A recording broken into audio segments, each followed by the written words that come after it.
Hello, everyone. This is Dr. Mike Chua, physical therapist, certified dementia practitioner, and your alternative career coach. Welcome to our career healthcare podcast and show, where we talk about different ways to find your alternative career and achieve both work and financial freedom. So visit our website, drmikechua.com or alternativehealthcarecareers.com for more information. Again, thank you for watching and listening. Welcome to our show. Be awesome, be great, be excellent, ACG. Have a great day and enjoy the show. Bye-bye.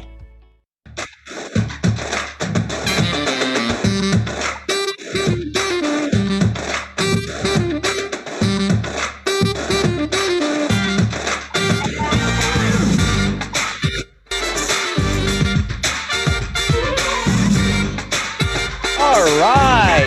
I think we are live in our Facebook page. Hello. Alternative Careers Group. Again, this is Dr. Mike Chua, physical therapist and certified dementia practitioner. If you are watching live, please comment live. We want to know if you're watching live. If you are watching on the replay, please comment on the replay. We want to know if you're watching on the replay. Well, anyway, today is Thursday, and normally we have that Winning Wednesday webinar. But today we have a special guest. You know, I've been with him the whole day. Been with him the whole day. I got crazy, but I have a special guest. His name is Brandon Schaffer. He's actually a student, DPT, that has been shadowing me and taking care of me and just bring out the best in me because I have to put up my A game all the time. But I said, let's go ahead, interview you in our show, in our alternative career group, and basically, ask you how you became a compliance and quality improvement mentor, and also an author now. He's a published author now.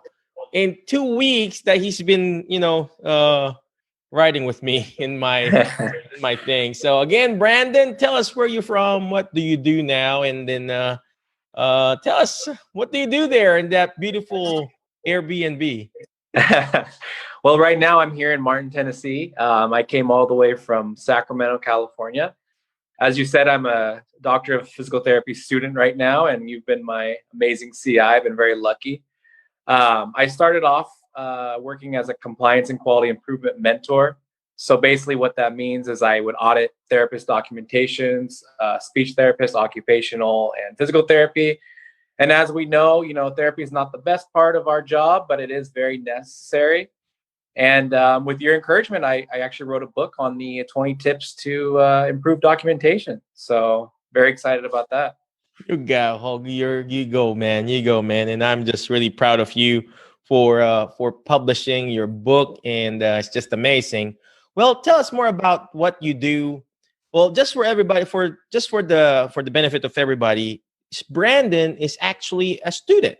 He's a DPT student, but before he became a DPT student, he was working for a company, and he's like the quality and compliance, whatever you call that, quality and compliance guy. CQI. There you go. CQI, and he was auditing and actually checking out documentation for other therapists. Mm-hmm. And he's not a therapist yet. This is all before he became a DPT student. And imagine that if he can do it before he became a PT, you guys can do it too. And that's why I told him to come over. Let's do a show. Let's do a quick podcast. Let's do a quick interview. And that's why he's here. So tell us more about what is a CQI? What did you do as a CQI? It sounds like a fancy superhero secret group, right? Is that a secret group or what? Because I'm a therapist, we're a PT, and I'm like, what? Those people in the corporate is just looking at me. So what do you guys do aside from being good looking, coming in with your long sleeves and a tie and everything? What do you guys do? Besides being the corporate enemy, if you will, we actually go in there. So basically, Medicare auditors, Medicare auditors, their job is to find any way that they want to save they want to save themselves money. Insurance adjusters or anyone in general, insurance auditors, they want to save money. So much like myself as a CQI, yes, I'm not a therapist, but neither are the auditors looking at documentation either. So we're trained to look out for any flags that an insurance company may see that would give them grounds for denial of claims, because we're treating our patients as therapists, we're treating our patients, we're billing for these claims. And on the other hand, we've got insurance auditors and insurance companies looking to get back some of those claims, because there's a number of things that they are looking for that they want to deny claims for. And one of those is medical necessity. They want to see skilled services. They want to see things that we as therapists, we as highly trained individuals do with patients that require skill, because they're paying for it. They want to pay for a skilled therapist. They want to pay for someone that's medically necessary for services. And that's kind of what my job as a CQI is to look into the chart, read the chart, see if there's a picture painted of the patient. You want to really detail it. And it doesn't have to be extra work though. And that's what I kind of want to show with my book, is that with a few tips, your documentation can be defensive, and it can also help to maximize reimbursement. And so you can really cover yourself in certain aspects with patient safety, with any issues that happen during your treatment. And you can also work to show the need for the therapy, so that you do get those you don't get those denials, and you get the money that your patients deserve because of the skilled services you provided. Amazing. Just for everybody know who just got in, this is Brandon Schaffer. He's actually my student right now, and actually he's the one who's supposed to learn from me, but in actuality, I'm the one who's learning from him. I'm learning more about not only about our relationship, me and this student CI relationship, but I'm learning more about documentation. I'm learning more about the techniques. He showed me some manual therapy techniques, and now I can't even walk. No, I'm just kidding. He showed me some techniques that I don't know. Yes, I may have the doctorate degree, and yes, I may be older than than him in 2 years. Is that right, Brandon? Yes, but that's how we grow, and that's how we learn as therapists. We have to learn from other people, and that's what I like about having some students with me. I'm learning from them. You need to have some fresh blood coming in. So we got this fresh blood. So you did CQI, you did all this stuff. How does a CQI, what qualifies you to be a CQI? That's my second question for those people who wants to be a CQI or an auditor or whatever you call that. Yeah. And so, like I said, we're trained on it. A lot of times in the field, we'll have a little bit of pushback from therapists. Why are you qualified to look at my documentation and ask me to improve it when you're not a therapist yourself? Well, the answer to that is very simple. The auditors for the insurance companies like Medicare and all of that, they're not trained clinicians most of the time. And really, it just takes you, as reading the documentation, if you get a picture of the patient, you can see what the therapist did. You can see that because of their past diagnosis that they need to have therapy. If you can prove that in your documentation, it doesn't take a skilled person to determine whether or not that those services were were there needed. So you really are the bad guy. Exactly. Yeah, I'm not too popular, but I try to earn trust. Mm-hmm.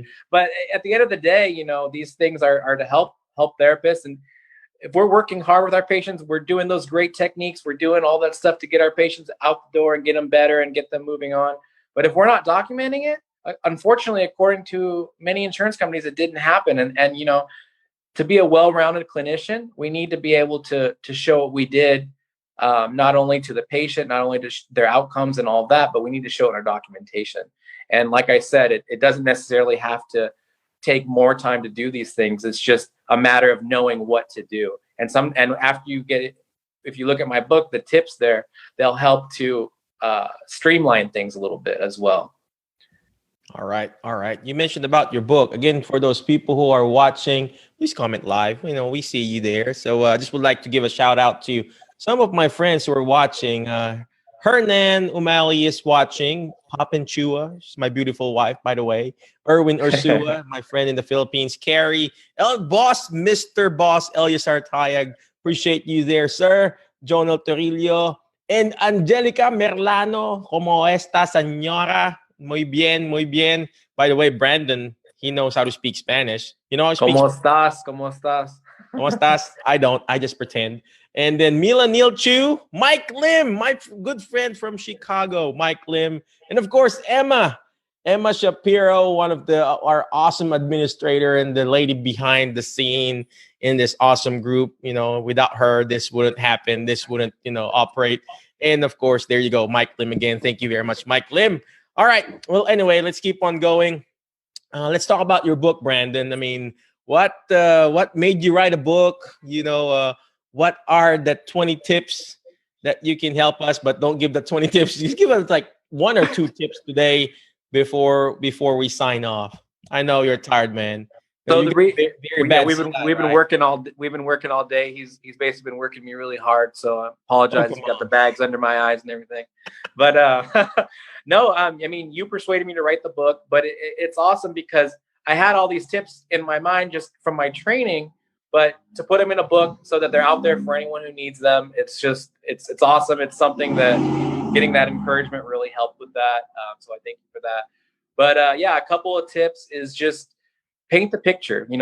I think the main thing is just paint the picture. Again, a few sentences will really turn your documentation around. So if you're painting that picture in your assessment of your eval, what brought the patient in, how did they present to you, and what previous diagnosis did they have that brought them to you? And how would I know how do I do it if I don't know how to paint a picture? Just kidding. Well, luckily you can find out in my book. No, you don't have to be an artist. So you just really want to detail what's going on with them. And say it again. What are the components on painting a picture? So paint the picture. So when I'm reading a documentation, I want to see how the patient presented when you first saw them, what the qualifying stay was. So what brought them there? What brought them to you? Okay. And then the last part is what was their prior level of function before they got to you? Because that's ultimately what we're going back towards. And that all those things combined will help to show medical necessity. It'll help to get a picture of that patient in your mind, of the reader who's reading it. And then from there, we can build on with all the other parts of the eval, all of our objective measures and all of that stuff will help. So it doesn't matter if I'm awesome or not. If those are not there in my documentation, it doesn't matter. We won't know what's going on. That's right. Okay, so can you say that again? I'm learning. So okay. We're painting the picture. So how did the patient present when you first saw them? Mm-hmm. What was their qualifying stay? So what brought them to therapy? Did they have, what was their medical change of condition or anything like that? And then we want to be clear on the prior level of function and their current level of function. So where are they and where did they used to be? And so where are we trying to get them back? Perfect. Well, thank you very much for those tips. Hey, I see Mr. Captain David Bailiff watching our show. Thank you very much for watching live, Captain D. Appreciate you. I miss talking to you, brother. I need to catch up with your awesomeness. And before we keep going, Brandon, I just want to greet Captain D a belated happy birthday. It's his birthday. Happy birthday. D, happy birthday, sir. So what else, Brandon, can you give us tips? I know you're tired, man. So, well, tired, ladies and gentlemen, we worked today. We did. So if we're in an alternative careers group right now. So alternative careers, this is a great alternative career. You can do consultations. You can do a big thing is mock audits in buildings, facilities. They always want to be making sure that we're in compliance, right? So if we do a mock audit, official mock survey or audit in the rehab department to make sure everything's going well, that forethought can help to limit any denials in the future if there are some, because once your facility or practice if they get one denial, they're going to keep coming. So we want to stay on top of it. And so an alternative career, if you're a therapist who's looking to get out of the clinical side of things, that can be a good option for you. It's needed for sure. Mm-hmm. So what are the different companies? I mean, putting in spot, man. What are the different companies that you can apply for to be a mock auditor or CQI? Interface Rehab out of California. They have a whole CQI department. I don't know if they're hiring now with this whole COVID thing that's going on, but they definitely have one. And I know some other nursing facility chain companies, they do mock surveys too. So they'll have different staff members. Um, so there's those two. I would just look into your local area because there's different companies for each state and stuff. But I'm sure there's a need for those in those settings too, because I've been around those people that do that. Is that the keyword that we're going to look for? Compliance, quality? Compliance, quality. You can look for an auditor, insurance auditor, therapy and documentation auditing, stuff like that. Mm-hmm. So I know I already know the answer, but could you explain to our audience, do you go to different facilities, different areas, or do you just do it in the computer, or how do you do that? Do you go to their facility and then audit their charts there right there and then, or they mail it to you or email it to you? How does that work? Well, depending on your company, you can have access to their charts and to their facilities, but typically what we would do we'd have different facilities. So I had anywhere from 6 to 9 facilities under me at any time, and I would go there. I would pay visits to the facility. 69? Yeah, sometimes. But basically, you go to the facility, you can, and it's not just documentation. You can do make sure orders are in place, make sure clarification orders are there and all that. But you can go to the facility. You can also review remotely. And then the key is just to in-service and just go over what you found with your audits with the therapist and make sure that they understand the need for these type of things. To take action and correct it, right? Takes action and correct it. Because what happens is then during the appeals process, they'll send you a letter of denial. And what you have to do, and I don't know if a lot of therapists know this, but what you have to do, if you're denied a claim, in order to appeal that claim, you have to go back and you have to read your documentation and try to pull out what they said they couldn't find in it. And you'll be amazed. We've had therapists do it before where okay, well, let's look at your documentation and you tell me how you can prove what they're asking you here in this denial letter. And they can't do it because their documentation doesn't say it. And I know they're good therapists. I know they did what they need to do. But again, documentation doesn't say it, then it didn't happen according to insurance. And it's an unfortunate part of our career, but that it is what it is. We have to be clear on those things. That's true. That's true. Especially when you're dealing with insurances, Medicare and other insurances. That's why David Bailiff doesn't deal with insurances. Cash basis might be the way to go. Yeah, right. Well, anyway, where can we reach you? What's the title of your book again? Where can we buy it? My book is called 20 Tips to Write Defensive Documentation to Maximize Reimbursement. And you can find it on Amazon right now. Is it available in paperback and Kindle or ebook or? Paperback, Kindle. The Kindle version is free if you've got a device, and the paperback is about $2.99, I believe, on there. Actually, $3.99. Oh, there we go. I shortchanged myself there. $3.99 on Amazon. All right. Well, again, thank you very much, Brandon. Appreciate you. Any last parting wisdom for us who wants to be a CQI or just to want to learn about documentation? Parting wisdom is, like I said, I know as therapists, we don't like the documentation part of it, but it needs to be done. And it doesn't necessarily need to take any longer to have the quality. It just needs a few tips. So good luck out there. And just a few tips and you'll be able to improve your documentation and have your license protected and your reimbursements maximized. All right. Thank you, Brandon. Appreciate you, brother. You be careful there in beautiful city in Martin, Tennessee. Pretty big town. I'm a little bit nervous here. There you go. It's very traffic. Took him a lot of driving there. But again, thank you very much, Brandon. Appreciate you. But before I let you go, Alternative Careers Group, always remember the word FAST, FAST, because speed wins. You want to take action fast, like what Brandon did. He took action fast. He got his published book. He got his book published, however you say that. And, he took his action there. Now he's a published author. Letter F, find friends that will push you to your next level because you are the average of the 5 people you hang out with.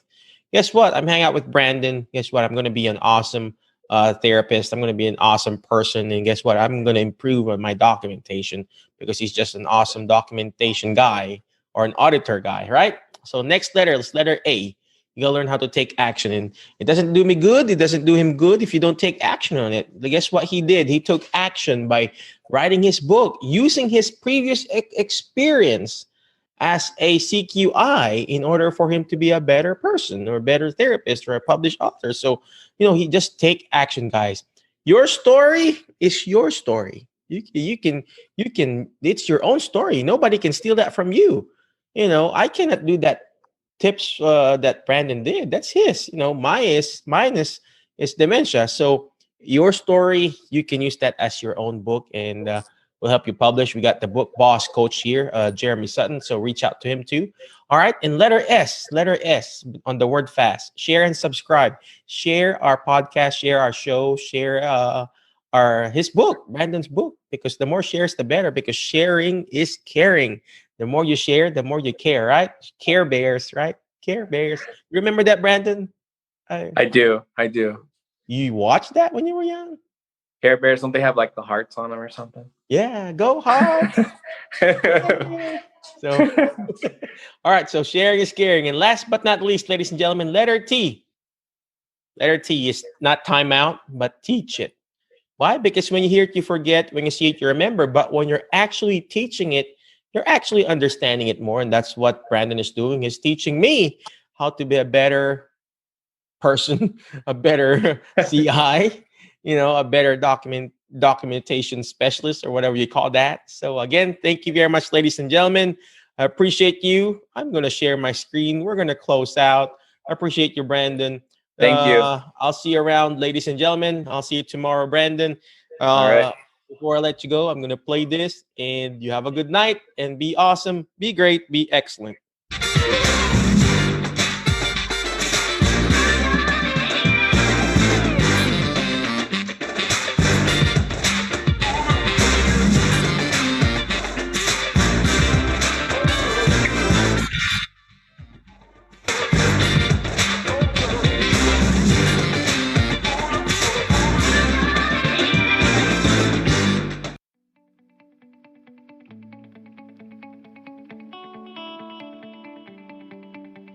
I hope you enjoyed the show. Check out our website at drmikechua.com or alternativehealthcarecareers.com for more information.